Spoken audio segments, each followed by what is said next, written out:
Hey everyone, welcome back. This is Mandy, and I'm really trying to get caught up on videos. And I recorded this a really long time ago. So today we're going to make this really cute welcome door hanger. So I'm kind of just showing you the process as I'm setting it up in XCS. And the bummer is it's really hard for me even to see.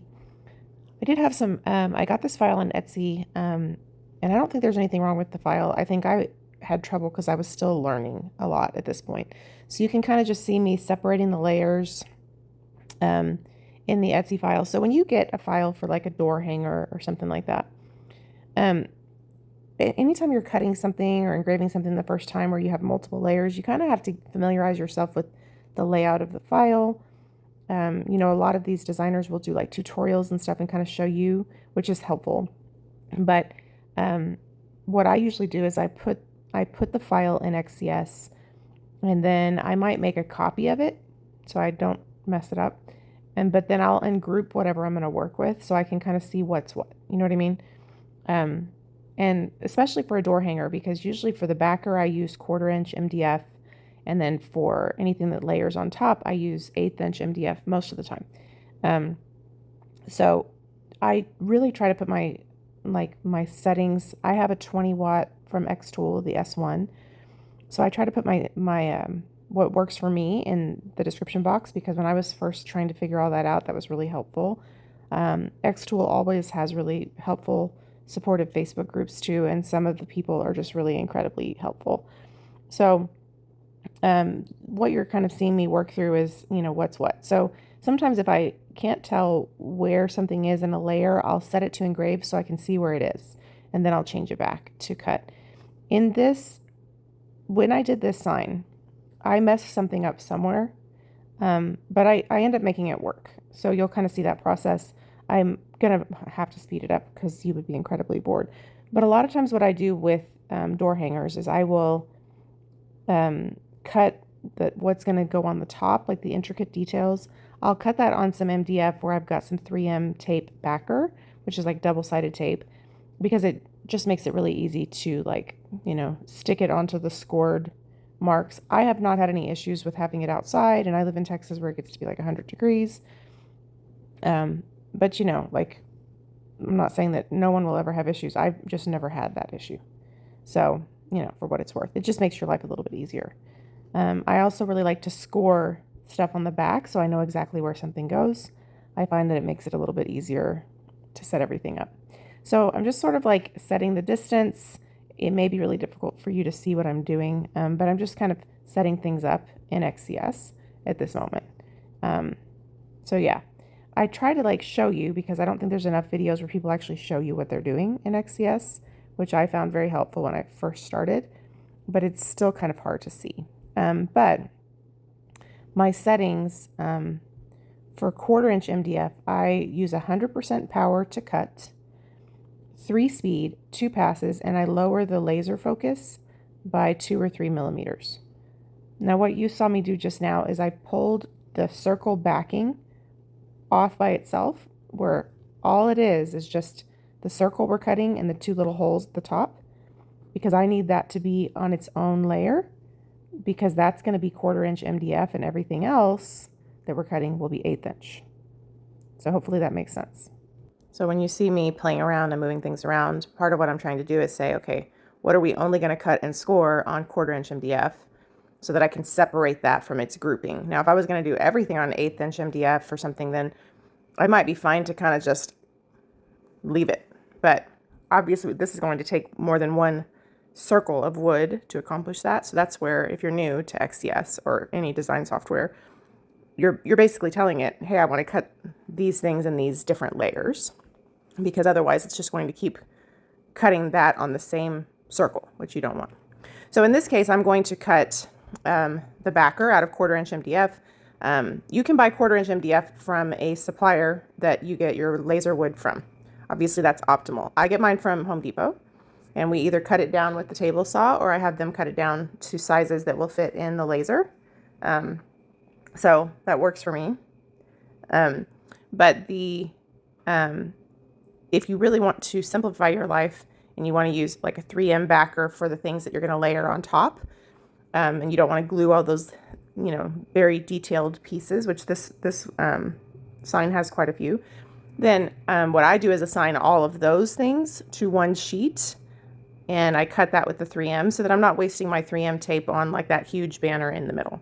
So, you know, to keep this from being super boring, that's kind of the process that I'm going through in my mind as I'm moving these things around is, you know, what do I need to cut straight and what do I need to cut on a 3M backer? Now I have, I love my 3M double-sided tape, and I get mine from G2S or GS2. I always mix that up. Awards, they have a very reasonable price on theirs. And I mean, I even looked at it on like Alibaba, and their price locally, to source it locally, it's pretty competitive. So there's also other brands like Dual Tight and all that. I don't have a ton of experience. I have it, but I don't have a ton of experience with how it holds. So I won't speak to that. Some people speak very highly of it. So, but that's, you know, it's just a matter of personal preference. I messed up my very first sign because I did not realize just how fast Star Bond would cure if I used the activator, which I love Star Bond. It's probably my go-to. But I messed up my sign that had a lot of small little details because I was just unaware of how quickly that would happen. So, you know, it's just a matter of personal preference. If you're just getting started, maybe you don't use an activator when you are using glue. Wood glue works well too. The thing with wood glue is typically you have to clamp while it's drying. You know, that can be cumbersome. But there are more, like Loctite makes a good glue. You can use some more all-purpose glues. But for signs that are going to go outside, I'm always a little bit careful what I'm using as an adhesive. So I usually use either the Star Bond, a good wood glue, or the 3M. So anyway, long story short, this part obviously would be very boring if we were to continue because it's very difficult for you to actually see, unless you're on a large screen, what I'm doing in XCS. So I'm going to move past some of this, but I just wanted to kind of explain my thought process and kind of what I do when I'm setting up a file. Because when I first got my XTOOL, it was my very first laser, and the only design software I had any experience with was Cricut, and it was just very different. Some things were the same, but some things were different. So sometimes I like to take the time and explain it for new users, because I remember spending hours trying to figure out the dumbest thing and I watched tons and tons and tons and tons of videos. And so sometimes it's worth just kind of showing you what somebody's doing, why they're doing what they're doing. But you know, it's not exactly the most entertaining. So anyway, I will move on. I will try to remember to link this file where I got this on Etsy. This is a super cute sign. Very well designed, very beautiful. Love the layers, love the colors I picked. So without further ado, I'll speed things up from here on out. Okay, so we have cut our backer out, and I don't know when I did this, apparently off camera, I painted either side of the middle, and I painted it, I want to say blue-black from Colourarte. So now I'm just using the Star Bond to put the middle section on. So that was the activator, and this is the glue. If you're not familiar with how Star Bond works, you can use the glue independently, but if you use the activator, it cures instantly, so you don't have to like hold it in place and wait, which is great unless you mess up. If you mess up, then it's there forever. And, you know, many of us have had those opportunities. So you spray one side, or you put the activator on one side and the glue on the other. So it'd be similar to the way like wood glue works, where you usually dampen one side and put wood glue on the other. Same concept. So this middle section I have painted with a color from Colourarte called River Rock. It's a beautiful deep teal. And I think I did that on another video when I was working on the Wiggle Butt sign. So I'm just sort of dry fitting our pieces. So that's the outer layer with the flowers. Just want to make sure that I know how things are going to fit before I put everything down permanently. One thing I did notice is that everything I cut on the top layer was just a smidge bigger than the bottom, so I must have accidentally resized it when I was moving the pieces around. Sorry, I was taking a drink of coffee, but it worked. It worked fine. You know, I was able to work through that. And I did something wrong in the way I grouped the flowers. I still, for the life of me, can't figure out what I did. So if I do this again, I will probably like load the file from scratch and start over. But it is a really cool file beautiful dimension. The colors look great. So as you can see, I pre-painted this and I'm just kind of putting this together with you on camera. It's been so long since I actually recorded this that I had some processes recorded with what I was doing in XCS, and then I couldn't really remember why I was sharing it. Anyway, I'm trying to get it together. But I love the way it turns out. So we're going to put it together. I do end up having an issue with the flowers that I sort of worked through by recutting some blank pieces. But that mint green color, I believe, was either Titan Teal Light from Colourarte, or I added a drop of like Vibrant Aqua to white or something. But the colors just look so fun together. I remember I made a custom yellow by just mixing titanium white with a darker yellow to get a nice pastel yellow. It just really looks great together. So I'll speed this part up. And you'll probably see me figure out my flower issue shortly. Okay, so off to the side there, I'm taking the 3M backer off of this. And as you can see, when I kind of hold that to the camera, those scored lines, I scored them very deeply so that I can still see them after I paint. So that makes placement really easy. Ideally, what I should have done right here is put that middle section in before I put this bottom piece down, because if I accidentally put that piece off at all, I'm going to have trouble. Sorry, that's our TV. I'm going to have trouble putting that middle piece down. So that's what I should have done. I also noticed there were some places where I pulled up the 3M tape and pulled it off. So I just added some glue there. So that's kind of what I'm doing here, making sure that I have everything where it needs to go. All right. So now once we get it glued down, we'll start messing with the flowers. The welcome itself will probably be the last thing I put on. Interestingly enough, you can see I scored the welcome on the bottom, but I actually should have moved that to the banner, because obviously once you put the banner on there, you're not going to see that, right? So,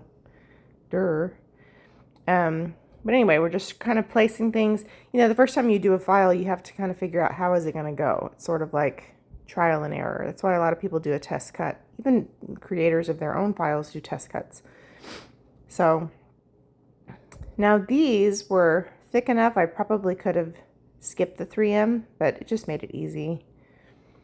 But you can see it starting to come together.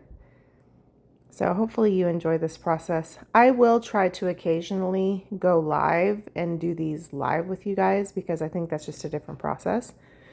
Now you're seeing me figure out that I did something wrong here, and I can't exactly figure out what it is.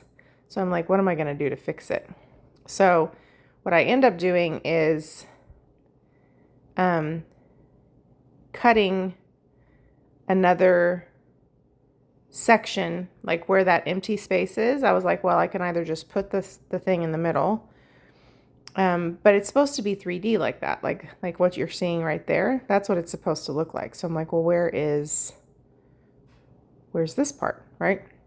So what I end up doing is kind of working through everything else, and then I'm like, how am I going to fix that? So I end up going and putting those pieces in there and then cutting another piece for the top.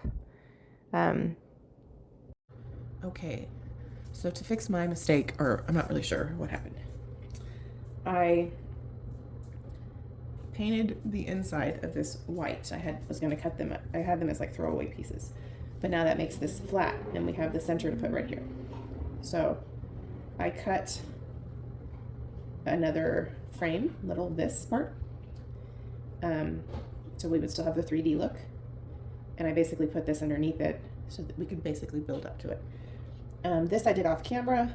I had, these flowers were fine, but the center was going to be kind of sunk in, so I cut basically duplicate pieces, and I just didn't paint them, and I put them underneath so we could have that 3D look. And I did this off camera. So now all I'm going to do is add this part and the little dots in the middle, and then all we'll need is a clear coat, and this will be done. So that was my way of fixing it with minimal extra painting and minimal material. So I thought it was smart, but what do I know? So here is these, which I think we'll do first, because these are a little bit harder to put in once your little frame is all around it. I love the color combination. I took a long time to finish this because I didn't know which colors I wanted to pick. So this one is available, or will be available, if you are interested in purchasing it. And I can do custom orders too. So if you're wanting one for your house and you're like, well, I would like maybe pink instead of, you know, we can do that. So, and I will eventually get custom listings on Etsy. My hope is that when I take the pictures for the actual listing, I can use that to create a custom listing, like a make to order. But initially I'm just listing what's already made. Obviously it's a lot easier to sell something that's already made than to take a special request. But we can do that. So I really think this is one of my favorites so far. It's just got so much detail. This could stand to be a little bit, oops, let me not, I don't want it to be dirty. Sometimes the charring on the, I think I actually made that a little lighter. Sometimes the charring from the laser kind of makes your edges a little darker, and so sometimes when you're messing with stuff, it rubs up against them. I don't think that's going to be that noticeable once we clear coat it. So obviously, we want to align this perfectly on top of what's underneath it. So we have that 3D look. I will say that this sign probably uses a little bit more material to get you the 3D look because of the layers of the flowers. So even the things I didn't use, I saved them because you never know if it would be useful. My only problem I had with this is that back piece is, it's bigger than everything else. So my measurements must have been just slightly off, but I was glad I was able to make it work and not have to recut everything because that would feel so wasteful.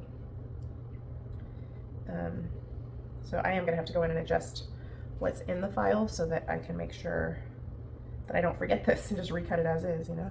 I probably drug something around and didn't realize that I resized it. So that's a bummer. Okay, and this is our last piece. Oops, this is a little too far over. We're gonna have to make that work, I think. I'm tempted to adjust it at this point. The double-sided tape sticks pretty good. I mean, you saw earlier in the video where I pulled it off on the wrong side. I will say, when you first start doing these, you learn about the attention to detail stuff that you don't notice until you screw something up, and then you're like, oh, why didn't I pay attention to that? And it's just because you're not used to looking for it. Like when I wasn't even looking into the holes I had added, I was like, what a dork. But you know, it's the little things that you don't really think about until you start doing them.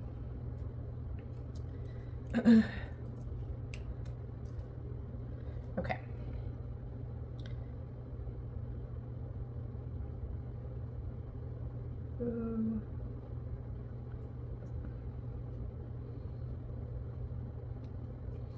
Just slightly off, but it won't make a difference when you see it. Look how cute! So all I will do now is spray some like Rust-Oleum clear satin on it, and I give it a nice good coat all around so it can be a little bit more tolerant of weather and stuff. I'm tempted to make this a little darker again, but at this point it would be too risky. Plus, you know, anything with white's going to naturally show some weathering over time, so I think I will leave it alone. I tend to be a little bit of a perfectionist, but.